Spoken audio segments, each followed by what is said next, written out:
All right, at 4 o'clock, let's call the meeting to order. I'll abstain from approving the minutes because I wasn't here, but for those folks who were here. Motion to accept? Second that motion. All right, all in favor? Okay, a couple of abstentions. It's 3, so we'll wait till Jeff. Was Jeff the last one? Yes. All right. We'll redo that. Yeah. Okay. Financial report? Mike? Sure. So this month, revenues are slightly over budget and expenses are slightly under budget due largely to timing. Similar to prior months, miscellaneous operating revenue is over budget due to a trade-in credit we received from our old loader and a $30,000 capacity development grant income that closed out in 2024. There were no principal or interest payments in July, and cash levels have remained relatively consistent. Cash on hand of $4 million is sufficient to service existing debt and fund operations. I'm happy to take any questions anyone has. Did you just copy and paste that? And change It's the close. wording? It's close. I read that and I said, oh, you did change June to July. Yeah. I will tell you that has not been the case in the past, and it's nice to see it when it's consistent, that you can consistently Indeed it report is, yeah. we're doing well, so. Yeah. More on that. Yeah. Okay, no questions? All right, this is the opportunity for public comment. Mr. Beal is here. Do you have anything to report? Not to report, but I have a sort of a perhaps an unusual comment, and this relates to the Lakeshore Drive park project and the culvert replacement and that sort of thing. Bruce Van Note, the MDOT commissioner, is just about to retire, and while he's above the rank and file level, of course, it might be of some use to establish some kind of contact with the department about their maintaining the state aid road status of Lakeshore Drive, because there was some suggestion from Mike that they're looking to walk away from that status and leave it with municipal authority only. And just before there's a change of administration, perhaps a call from someone here would be an appropriate reminder that we're hoping to maintain that state aid status. No, definitely noted. Yeah, that was something I did speak with, the city manager, and I know that's something the city's actively working on with MDOT. So the hope is to maintain it at its current status. But that may not be, I don't know, that's to be determined. And I don't know what day exactly Bruce is leaving, but it's pretty soon, sometime this month. Is the entire road MDOT? It's a state aid road, yep, the entire road. Yep. Yeah. It's also the boundary between two regions, which makes it extra challenging. It is the boundary. So on one side of the road, it's maintained by one division. On the other side of the road, it's another. It's extra challenging. I'm sure they talk often. So that's a work in progress? Yeah. Okay, thanks. Anything else, Steve? No, thank All you, right. Vince. We voted on the minutes of the last meeting, but there were only 3 votes of people who were here. People want to vote that again? Make it official? To accept the minutes from the last meeting. Motion to accept? Second. All in favor? Okay, It's official. right? 4 no opposed and 2 abstentions. Yep. Awesome. Okay, new business? New business, Hamstrup meter installation update. In your packets, I gave you some information.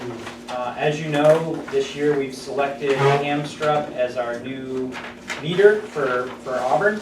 And we are in a pilot project. We've been installing these meters out in the system. And at this point, we're around 100 meters that we've installed. And we had some interesting numbers. As soon as I find this in my packet. It's Toward the about end. the middle. Okay, sorry. So, so the data that's coming back is being used. What we're doing is about for 10% of the meters that we're removing, we're testing them. So what we're finding is that, they're around on the high flow, they're actually testing at acceptable levels. That means when the when customers are using like 15 gallons per minute and higher, the meters are still testing within acceptable limits of accuracy. But when you test them at the low flow, which is actually what people use 90% of the time when they use water at home, the meters are only testing at around 84 to 85%, which means, you know, we're not reading about 15% of the water that's actually going through the meters. So we're going to be using that to search for this in the packets, but we're going to be using that to help us determine how much revenue we need when we do our mass change out of the system. Some of the other benefits that we've been seeing is that, you know, the data Right after this. right after Right that. after this, yeah. So it's not in my packet. That's really weird. That's bizarre that it did get put in now. Some of the data has been really, really impressive. So the area that we actually selected for the pilot is up off Outer Lake Street and Park Ave. If you look at the map, you'll see a little concentration of them there. We call it the Robin Hood Street. There's like Loxley, Nottingham, and there's a collection of streets with those types of names. So those are the ones that we sent letters to all the customers. We've been getting a lot of appointments, changing those out. Each one of those dots on there represents where we've put a new meter, and the color of the dot represents the signal that we're getting back to the tower. Bear in mind, we've only put in one tower so far, and ultimately it was recommended that we have 3 in Auburn. So once we have all 3, we'll get good signal to all. The signals that we're getting from all of them is acceptable and usable. Just some is better than others. Red designates what? Red is poor signal, but But it's still- good enough to read, still and readable. it's still readable. So we have not had to install a repeater on any meters, which essentially would be an antenna that we then would run outside of the basement. Right now, all of our meters have the meters in the basement, theoretically, and there's an outside reader on the side of the house. So we no longer have to install that second device. These are all just in the basement. Saves, you know, the customers appreciate that. So what, assuming 15% is correct, roughly, on low flows, what's our total residential income for water?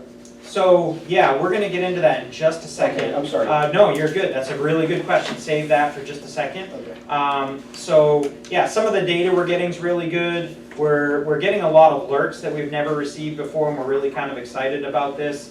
There's kind of some snippets as you go through the information. It shows when we get alerts, high usage on the customer. So when we reach out to the customer, we haven't found any leaks in the homes yet, thankfully. Well, actually we have, but in a lot of cases, like we found a couple of homes that had irrigation systems that we didn't know about, but it shows up as an alert. They're using a ton of water. So we just give them a courtesy call and let them know, and they're like, oh, you know, at 4 p.m. that's when our irrigation system comes on, but thank you for calling. You know, and it's just helpful to have that type of stuff. One thing that I'm really kind of excited about, and I want the district to be really prepared for this, is the temperatures. We've never had temperature before. I have no idea what the temperature is of the water out in our system. That's actually very helpful for us to maintain water quality. I can see where water is getting stagnant. The water temperature is over 65, 70 degrees. It's really warm. It's not moving. The water's not fresh. So that helps us maintain the system. But it also is going to help us when we get into the winter months. Well, where is it? You know, you can see not only the water temperature inside the meter, but you can see the ambient temperature, and we can contact customers and say, hey, your basement just fell below 38 degrees. You know, the meter's in danger of freezing. We do wind up with anywhere from 20 to 100 frozen meters a winter because the temperatures in the basement go below freezing. So if we can have an early warning system to alert customers, that it's going to save them, because ultimately they're responsible for the cost of frozen meters. So again, just really powerful information. I just want to keep relaying that. Can So you we're- throw out a frozen meter, or is it to be replaced? Unfortunately, when they freeze, water expands and things burst and break, and they come with frost plates, but then you still have to rebuild the frost plates, and then you have to recalibrate the meter. Inevitably, it's cheaper to just swap out the meter with a new one. So it is costly when they freeze. That's a lot, there's that many in the winter, that's a lot of money. How vulnerable are these new meters to the same problem?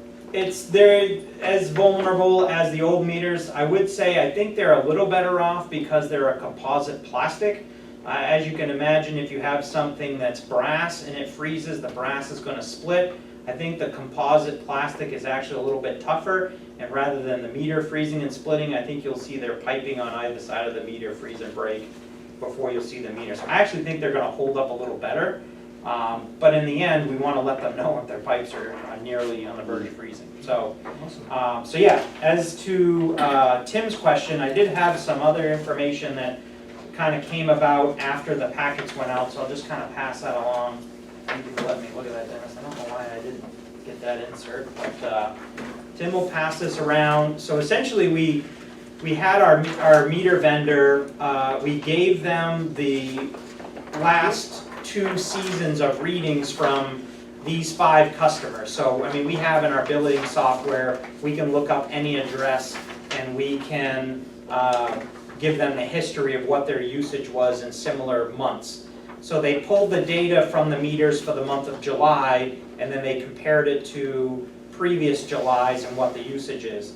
And what you see there is the blue is the old readings, and the orange is what we're getting from the new meters, which is gonna help us gauge, well, how much more revenue are we gonna get if we're 15% more accurate on low flow?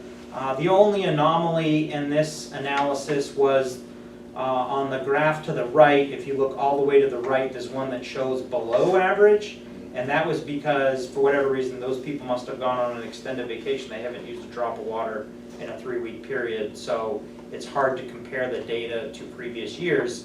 Previous years, they didn't go away on vacation during that month. So again, it's not a perfect system, but it's just something, again, you know, if we're gonna be bonding to replace meters next year, we really need to understand, well, how much do we need to bond and how much will we get in revenue?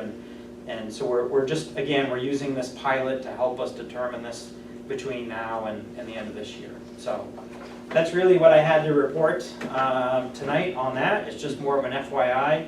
If you do go to our Facebook page, or if you open up this agenda packet in your emails, there is a hyperlink in the memo that I sent out that is a video that was made on the Camp Strupp transition here in Auburn. It's actually a really nice video. We shared that around a little bit. We got a lot of nice compliments, and it just kind of highlights the work that we're doing and what we're doing with the meters. So these folks that have realized increased amounts of flow or measured flow, obviously it's going to reflect in their bill. Has anyone seen that bill? Here we go. Yeah, so this is interesting. You know where I'm So going. we talked about this. We went around on this last night. I've been presenting this at the sewer meetings as well, because this is gonna affect the sewer district equally. Equally, The yeah. readings are used for the sewer usages as well. So obviously, we didn't know what these numbers would be when we started doing this. It's kind of random too, is your meter in your house, is that gonna be 84% accurate, or is yours 100% accurate? So you're not gonna see, so it's not gonna be the same for everybody. I can't say that everybody's gonna see the same difference, but once we get through this pilot period, we're gonna be building a page on our website, and we're gonna be providing this information. And essentially, yes, the district will have a revenue increase from replacing these meters. Customers will see an increase in their bills, but it's not gonna be the same for everybody, because not everybody's meter necessarily was failing at the same rate. As you can see from the average on the first page of the information I provided, there's vast differences. One was 66%, the other one was in the 90s. So some have failed sooner than others. But we are going to want to explain to customers that while we are getting more revenue for this, this is offsetting any rate increase that we kind of need right now anyways to help pay for continued business of the district replacing mains and to upgrade these meters. So that's the information that we're going to need to get out to customers as we keep going forward with this. So I think you want to think through your communication, because what you just said is going to be lost on 99% of the people, You're right. right? I think that perhaps a simpler message, which is we're in the process of replacing these old meters. A lot of them have worn out, some of them not reading accurately, and the new meters giving an accurate reading, your bill may go up. Because this is electrical meters all over again, right? On a smaller scale, but Well, Dennis lived through this. people aren't gonna be wearing tinfoil caps around them, that's. Well, you hope, Thank you for handling that for us. One thing that you said last night, though, also, in addition to that, and I didn't quite understand, or maybe you don't have a fix on that, is that at high rates of flow, you're getting 99% accuracy, very high rates of accuracy. At lower rates of flow, you're getting 85 to 90%. And I think you said the predominant amount of usage is at low flow. It is. So that adds to What you're does the saying. Silcock flow at, flow at a 3/4 inch Silcock? It varies depending on the pressure of where you're at. Water pressure will dictate how much flow, but a Silcock wide open, you might get 5 gallons a minute. Okay.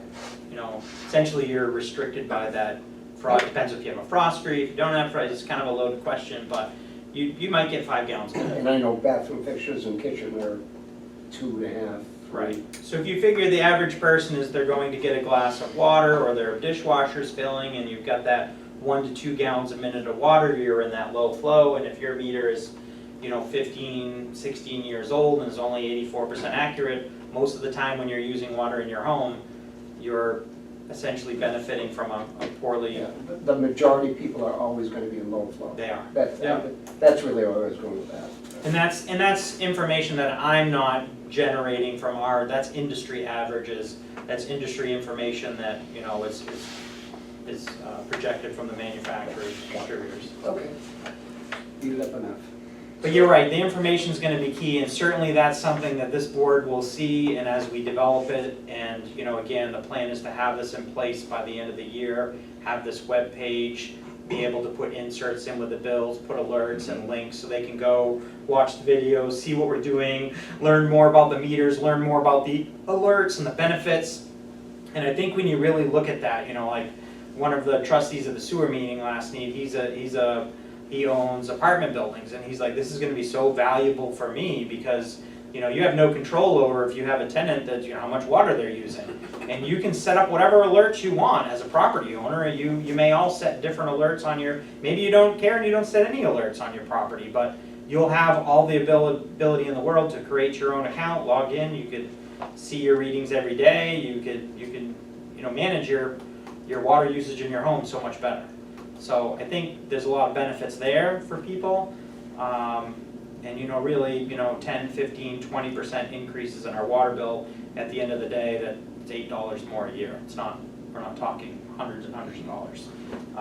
So I guess we gotta bring that all together in our messaging to customers and have that ready at the end of the year. All right, any other questions? Court Street? Yeah, I put this on the agenda as new business. We brought this up last year as this occurred. We had a water main break on Court Street, as many of you know, last November. And we found that this water main break was due to a fault in one of our pressure reducing valves. And so the water main broke, our crews worked. As soon as they isolated the break, another water main broke. As soon as we isolated that other one, the water main broke again. At that point they're scrambling, I'm now here, we're trying to figure out what's going on, through our SCADA systems and other alarms. I shut this PRV valve off, it's not regulating the pressure. In the end, when we got this repaired, we found that a small pebble had gone in and had jammed the valve, so essentially it wasn't regulating water pressure properly. We got this all repaved this summer as the temperature warmed up, more areas in Court Street started to settle. And if you've noticed recently, we were out there and we actually excavated another big area up and repaved it. So that to make sure as they redo Court Street, we don't have all these areas that wind up sagging. The cost of the paving and all the work, all told, we're nearing the $100,000 mark for this occurrence that happened last November. We did file an insurance claim with Maine Municipal. I actually just met with the adjuster yesterday. The good thing is we have tons of data. We have pictures of all the breaks. We have obviously the documentation of all the repairs that we've made. And we have our SCADA system, which actually can show you exactly when the valve faulted and how it reacted. Water main breaks are generally considered what they call an act of God, and you can't, even if our water main broke and it caused a flood to somebody's home, the district's not liable through the Maine Torts Claims Act because it was a water main break. But when a water main break occurs because of a mechanical fault, that's a different issue. So it is being considered pretty seriously by Maine Municipal. If it is covered by insurance, obviously that would be very good, because $100,000 water main break is not something we like to have very often. So again, I'm just bringing this up as more of an FYI. I know we spoke about this, I think I've previously reported that we brought that to insurance, but it's now churning forward. We should find some resolution here in the next week or two of whether they're gonna cover us for this. So it's more of an FYI. If you do see it in the expenses, it did get very expensive, so. Mostly paving, so that was what I had. Any questions? No. Mike, I think you're on. Sure. So Mike sent you over draft our statements. I've been working with RHR Smith, the auditor, on cleaning up some items. Your draft is the first draft, so we're gonna have some of the stuff we cleaned up, like some loan terms that were incorrect, some internal inconsistencies, some formatting stuff.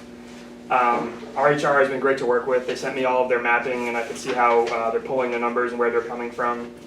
But the draft has one big outstanding issue, which has been corrected. If you notice on page 7 of the draft, we're showing a capital reduction of $196,000 versus $124,000 in capital contributions in the prior year. This is related to a concept called contributions in aid of construction, which is a new concept to me. But essentially, anytime we acquire an asset and don't pay for it, whether through grant income, loan forgiveness, or customer payments, we record it as a capital contribution. So this year, we actually had a purchase of a Vector truck for $626,000. We had $345 of that loan forgiven. I verified with RHR Smith that loan forgiveness should be booked as a capital contribution this year. So they've sent me a corrected draft, and now our change in net position is roughly $1 million this year as well, so it looks comparable to prior year. But before I move on to the engagement letter, does anyone have any questions on the draft statement? I wish I understood what you just said. Yeah, sorry. I will say this too, this has always been kind of a weakness of me, operationally, I consider myself very sound, and, this type of stuff is where I really need to grow and learn more. And in previous years when we've had audits, we've never had anybody like Mike who has direct experience with, managing audits. And I will tell you, his back and forth with RHR Smith far exceeds any back and forth and involvement that we've ever had here between our financial management and our auditing firm. And the result is a very accurate audit and a very thorough one at that. And it's been very refreshing to see that, and I've learned a lot. So it's been very good. So we can rest assured of that. It's been good, lots of back and forth, so. If there's nothing else, How come we had $345,000 of loan forgiven?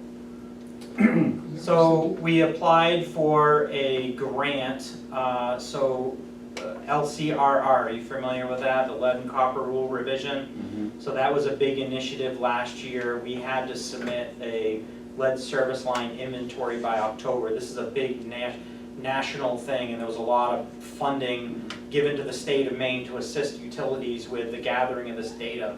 One thing that we had to do is we had to dig up hundreds and hundreds of service lines, and they were giving out grants with principal forgiveness and the loan at 0% interest for utilities to purchase Vector trucks.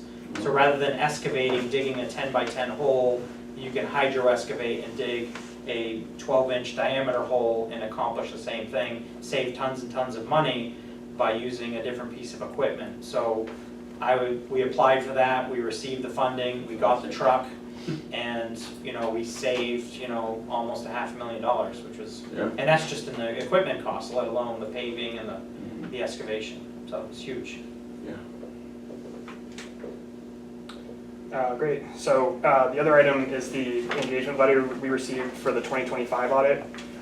So the fee for 2024 was $7,200, and the fee for 2025 is bumped up to $10,400.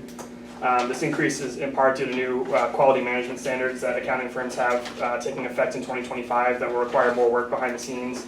Another part of it is just like other accounting firms this size, they're running out of slots for these type of audits. So due to the increased workload, they're also increasing the fees. And as a result of that increased workload, they're requiring us to sign the engagement letter and put down a 50% deposit by the end of August to reserve our spot.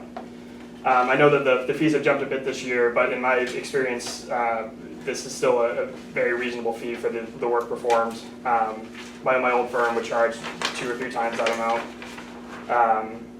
So I recommend, we gain a lot of efficiencies from maintaining this relationship, and I recommend engaging them for the 2025 audit as well. If anyone has any questions. Just one, that you mentioned let's see, the fee increase is due to those are industry standards that have been imposed? Yeah, starting in 2025. Forgot to ask that, right, so. Any other questions? Would anyone like to make a motion? Yeah, I'll make the motion. Authorize the superintendent to execute the engagement letter with RHR Smith for the 2025 audit. I'll second that. Second? Okay, all in favor? All right. I think the 50% deposit's insulting. I really do. I didn't know you can actually charge 50% of the state. I think you can only do a third, but it's Yeah. irrelevant. Not worth going down that road. Okay. I Old business. agree, that's why I did it. All right, moving on to old business, facilities assessment. This is more of a, just kind of an FYI, an update of where we're at. As of last month, we started engaging with Weston and Sampson. We had a kickoff meeting, a tour of our facility, and we basically did an informational upload. We gave them lists of all of our equipment, our staffing, our org chart. We spent an entire day going through everything district related to give them everything that they need to start building models and determining size needs of the district. The first thing that they've turned back to us, and again, I just put this in the packets just so that you can see what we're working through. This still needs to be vetted by myself and staff, but we're engaged in this right now, is the garage layout based off from our equipment and our vehicle needs. Some of the things that they've outlined in the spreadsheet, as I said, we still need to vet some equipment they've called small, which is actually large. Some of the equipment, even though it's small, it's so small that it doesn't need to go in like a garage bay. It's actually like a suitcase size. We can put that in a closet, you know. So we are vetting through this, but I am very happy with how the process is going. The consultant's been great to work with. This is going to help us figure out the amount of space that we need, how much inside storage we need, how much cold storage we need, and it's going very well. So the next phase, which I've been told by the end of this week, I will have essentially a mock-up of the administrative side of the building. So again, we'll be engaging with staff and going through that and vetting through what they've come up with, so we can look at, you know, office spaces, you know, spaces like conference rooms and trustee rooms and that type of stuff. So it's good, it's an exciting process, and it's moving along well. So just happy to report that. So Mike, all the storage materials, all the materials we have stored in the barn will be someplace within this Yeah, building area? essentially, I believe that's gonna come up in the part where they're calling the administrative wing. There would be inventory there. We're also looking at everything up at Goff Hill. So at Goff Hill Reservoir, we have gravel stockpiles, reclaim, sand, stone, you know, all of that stuff. We also, with all these Vector trucks, the water district owns a Vector truck, sewer's got one. We've got these trailers, you need places to decant. Right now, the district actually doesn't own a place where we can decant. We kind of utilize one with the city that's actually on some private property, which we could lose that tomorrow. You never know if property owner decides that, like, hey, so having all of this stuff on one site would be, you know, rather than, oh, we're back here with the crews, but we gotta go up there to go dump, or hey, we're going to this job, go there to get gravel. If it was all on one site, it just, you know, so they gotta look at all the space needs for all that stuff. So, yeah, it's And exciting. as you work through this process of developing a potential facility design, is that something you can handle within your organization, or is that something you should be looking for a subcommittee for? I think as far as developing and vetting through the details, I think I can manage that with our staff here. But when it comes to when they give us like the 4 or 5 mock-ups, I think it would be beneficial to pull together a subcommittee and pull in some trustee involvement, and maybe even somebody from the city if they wanted to be involved in that, to just kind of look at that. I think that is where I was gonna kind of want to go with it. But as far as The mayor, of course. yeah. I think there's a provision that allows the mayor to assign a member of the board of trustees. I think there is, yeah. It's such a volunteer, yeah, someone who might speak up, that would be great. Thank you, I brought that. All right, retract foot. Water quality update? Water quality in Lake Auburn is actually superb. It's been a very dry year, which means no precipitation, means no runoff, means no nutrient inputs to the lake. I've actually never seen the clarity of the lake look as good as it does right now during the summer months. August is usually the time of month when you see your highest turbidity numbers. You've taken in precipitation all summer, the water temperature is at the peak for the season. This is the Kool-Aid, the mix, where if you're gonna have an algae bloom, now's the time to have it. Water temperature cooled 2 degrees Celsius in just the last 4 days. So the water temperature of the lake is now starting to cool. It's very clear, the algae counts look great. So the lake is in really good shape. The only thing we've been monitoring and we've been talking about internally is obviously we're in a drought. It's dry.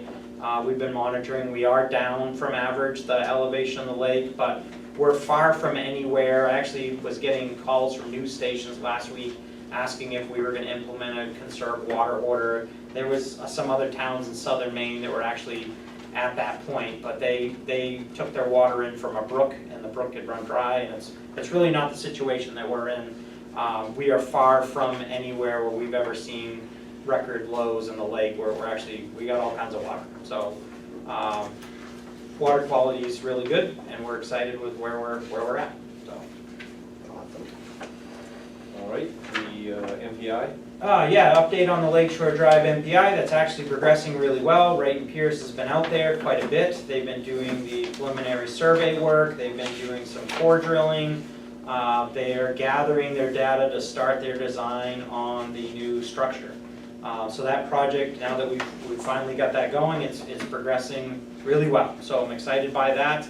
They've really been, I was nervous, the consultants these days, sometimes when they're, they can be pretty busy and sometimes it doesn't become a priority, but this really seems like it's been a priority with them, and I've been getting, weekly updates. Okay, we're doing this next, that next. So it's, I feel comfortable that we will be able to have this solution designed this winter, have the project out to bid, get the culvert replaced next year, and receive our MPI grant from DOT.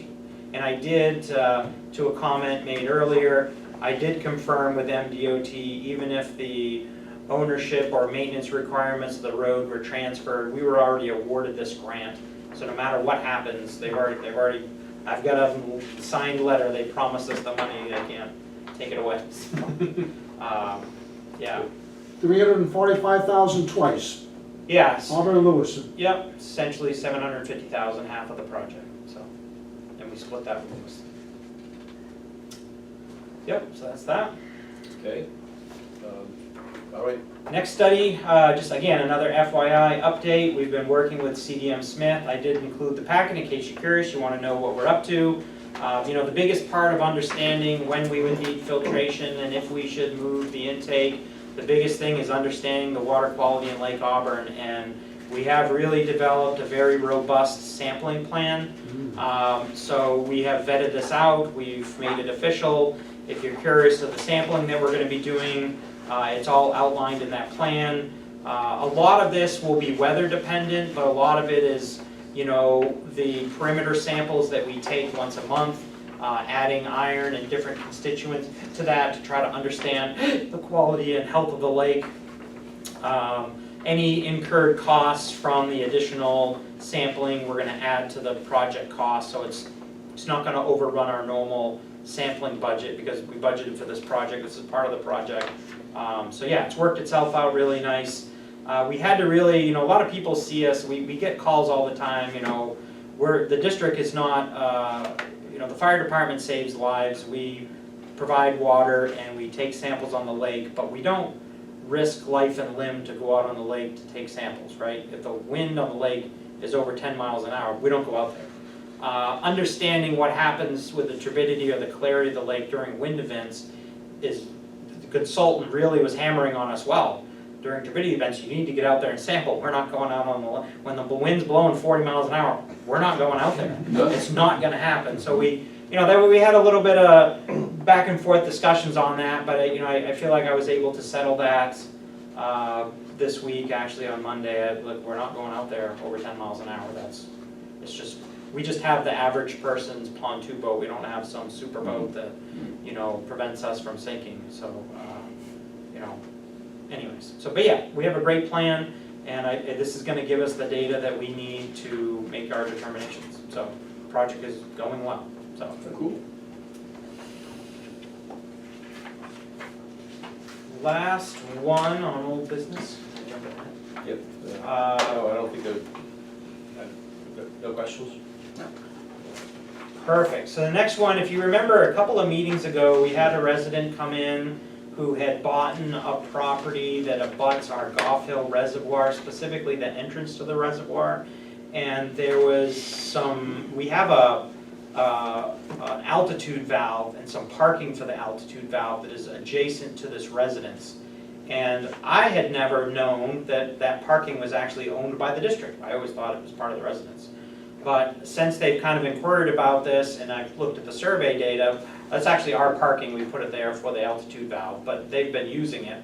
So there was discussion about developing this agreement, which would basically give a 1-year license to allow them to park in there, but it protects our interests. I did work with Vero Law to develop this agreement. I've thoroughly reviewed it. I feel that this will protect us if we ever need to get into that space. We have the rights to do so. It prevents them from ever affecting the space that would be detrimental to the district. And I think it also shows that, we're just being a good neighbor. It really has never caused us any heartburn that they park there. And I think this prevents it from ever growing further from whatever it is. So I think this is a good document, and unless anybody has any questions, I'd like to be authorized to go ahead and execute this with the. It was a lengthy document, It is. very lengthy document. Have you discussed this with the board? I'm sorry. Go ahead. Would you describe an altitude valve? So the altitude valve basically controls how much water is in Goff Hill. It's based off from water pressure. What are its dimensions? Goff Hill has 4 million gallons of water in it. No, I mean the altitude valve, just the valve. The dimensions of it, it's Yeah. a 24-inch pipe, and it's basically a valve on the pipe. It's in an underground vault. You'll never see it. If you drive up there, you might see like a manhole cover, but what you don't realize is there's a structure under the ground with a 24-inch pipe going through it that has a valve that we calibrate once a year to make sure we keep the elevation of the water. So what happens in our system, our pumps at the lake run, they fill Goff Hill. As soon as Goff Hill is full, the altitude valve closes, and then we push water to the other side of Auburn over to Hardscrabble. Once Hardscrabble Reservoir fills, the pumps go into low flow, and then we drain out of the tanks. So that's what the altitude valve does. It's a very important piece of our infrastructure. It's not something we don't have to go there every day. We monitor it here on SCADA, but we do check it once a month, and we do calibrate it once a year, and we monitor it very closely. It's very integral to everything. But as far as the parking spaces, it hasn't been any heartburn on us to allow them to use it. But Thank you. So some of the parking is gonna be over this altitude valve? no, it's adjacent to it. No. In the diagram, you'll see Bob? there's a diagram showing the red dotted line. This license will give them permission to access our driveway and to park in those spaces. The altitude valve is in that blue 4 box. pages from the end. Which one? 4 pages from the end. 4 from the end. Yeah.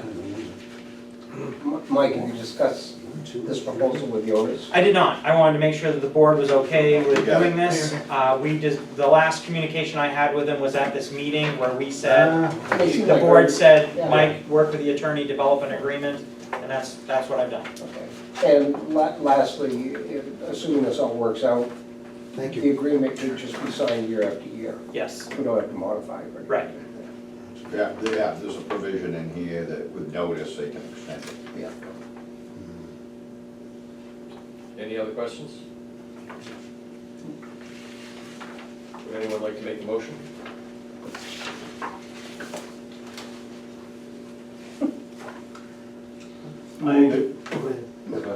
I move that we execute this parking agreement with the owners at 491 Court.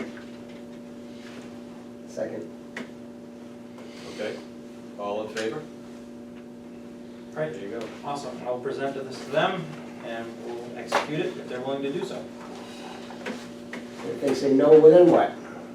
Well, then don't park in our spots. They were I reasonable. had a question, Mike, going back to water quality, Yeah, the Lake Auburn watershed report yeah. said that they've caught a bunch of people swimming. Do they fine them? No, unfortunately, no, and I will say, nobody has necessarily been caught like red-handed, like, we see this a lot via video, we have a camera up at the boat launch, so we are aware of that. We also, supposedly there was a water skier out on the lake this year. Wow. That was reported to us by several individuals, and we had one employee see it, but we were never able to track that down.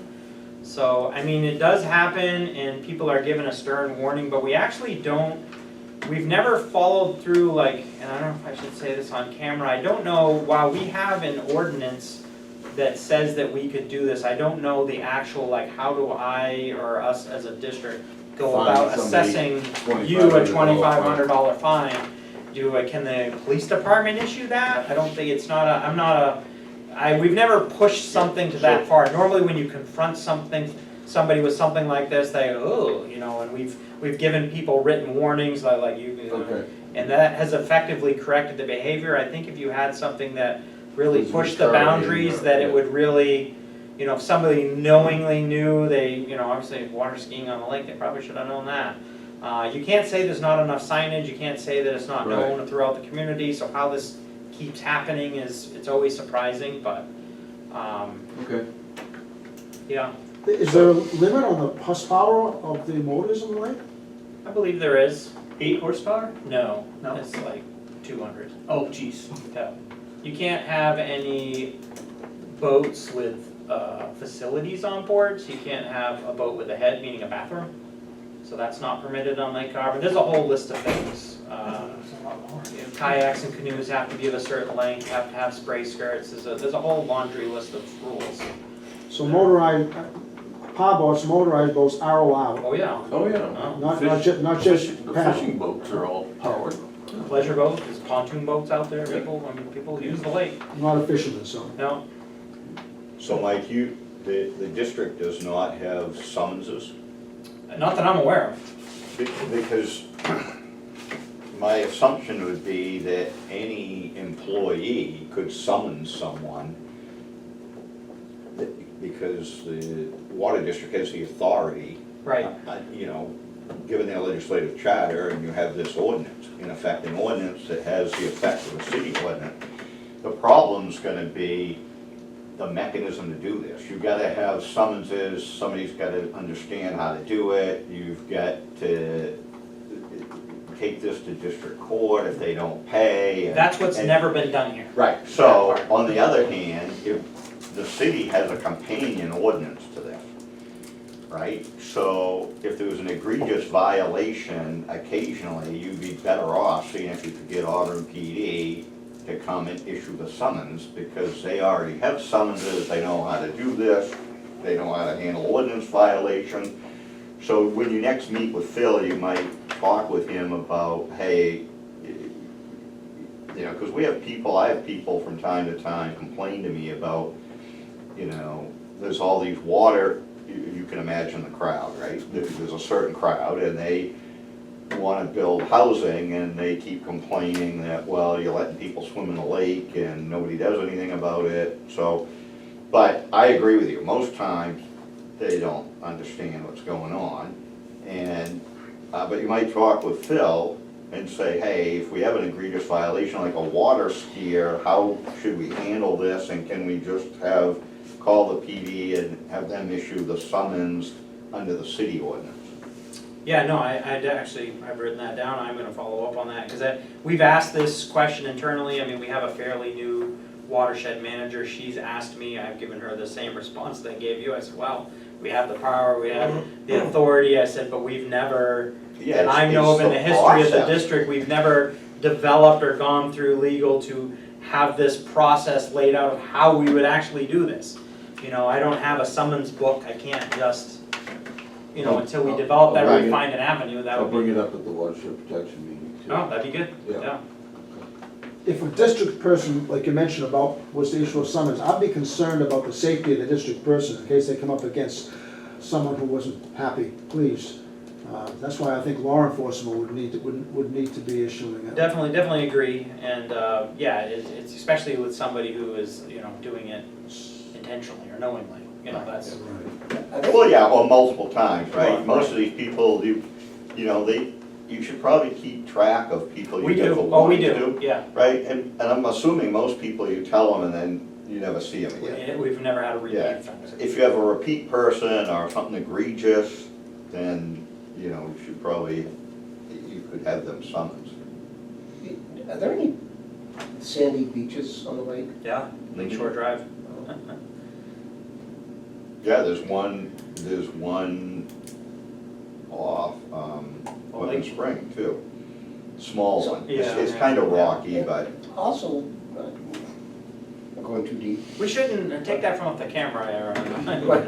What happens if somebody steps into the lake because they're fishing and? You're not supposed to put your hand in the water to take Well, a I fish know. out of the water, you know? Okay. No bodily contact with the water, Okay, you know? so- No matter what we see people doing, I mean, there's a lot of people at the boat launch that wind up wading up to their knees to get the boat on the trailer. And it's like, you have, hey, big sign right there, no bodily contact with the water. That means wading in there, you know, to go do that. And, you know, oh, God, I didn't realize, you know, or, you know, again, we manage it. All right, activity report? Yes, activity reports, I had to blow the dust off, my abilities on these, it's been a little while since I've done them, but, you know, things are going really well here, projects and activities have been going well, the guys have been getting a lot done, the crews are getting a lot done, as you know, we got the lowering water main project done, we had to do a lot of the paving work on Court Street, and we've been on gate valves all around the city. We're actually, tomorrow, we're starting the water main project on Spring Street. So we're gonna be over there working. Again, gates have been the heaviest lift of the year. Hydrants, nothing abnormal there. We did finish our spring hydrant flushing, so that's all wrapped up just in time. We do our fall hydrant flushing, which is a much pared down list. We just do the dead ends in the fall. We usually wait till after lake turns over, colder temperatures, we flush the dead ends. Nothing abnormal there. New services is kind of slow right now, but I know I go to a plan review committee meeting tomorrow with the city, and there's a lot of projects churning out there. There's going to be a lot of growth. I see a lot coming down the pipeline. So services, nothing abnormal there. I think to go over. Again, meter change outs have been kind of heavy, meters in and out because of the work we're doing with Camstrup and the pilot project. But yeah, no, things are operating well. I don't know if there was any specific questions on the activity reports. I would just say that in light of our prior discussion on meters, that under services, you replaced 2 hours of frozen meter replacement. We did, yeah. I take it that's not thermal frozen, it's locked up frozen. Nope, it's thermal frozen, and we don't actually realize what happens is the customer reports it to us like, hey, my meter's leaking. And we get there and we see the dripping, well, the frost plate on the bottom has broken, it broke sometime over the winter. And so it causes the drip, so we go to the appointment of a leaking meter and wind up having to replace it, and we have to show the homeowner, well, it's because it froze and broke and it's split. So we do replace frozen meters in the summer, but it's usually more or less because they're getting around in their house a little bit more and they see a drip over there, and it's. So would you replace this with the new meter? Yeah, Yeah. we're no longer putting in any census meters, it's all Camstrup. And that's why when you looked at the map earlier, you saw them all over the system. The only ones that were piloting in a concentrated area, the ones that are out and about, are because, well, they're just normal turnover. So, No, thanks. yeah. I thought I was being clever, but I wasn't. Okay, head into executive session. Yep. We need a motion for that, Yes. so we'll go into executive session to discuss a personnel matter. Anybody want to make a motion for that? Yeah, I move that we go into executive session pursuant to 1 MRSA 4056A for personnel matters. Thank you. Second.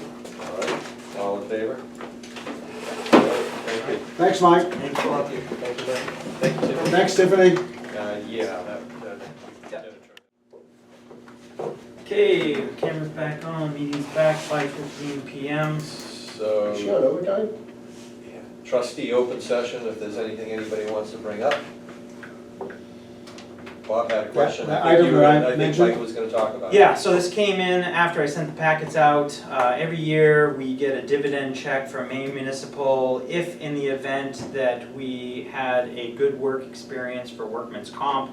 So based off from our performance and our work experience, we basically got $3,900 back from MMA between the two districts.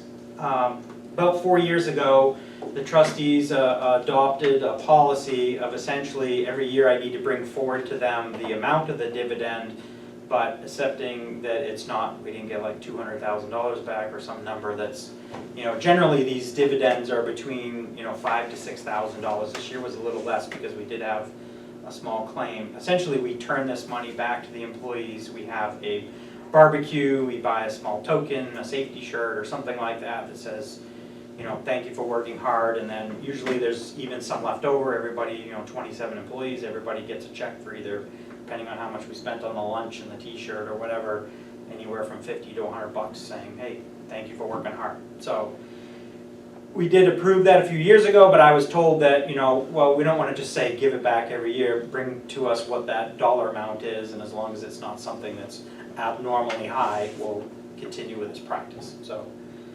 assuming you are all good with that, we don't necessarily need a vote, but if you don't, as long as nobody objects, that's what we're gonna do. So Do you hire lunch out? generally we'll, we've done Marco's, we've got this new Burnt Ends place, we might use them. But yeah, we'll have a lunch brought in, or we'll get pizza or something, or, yeah.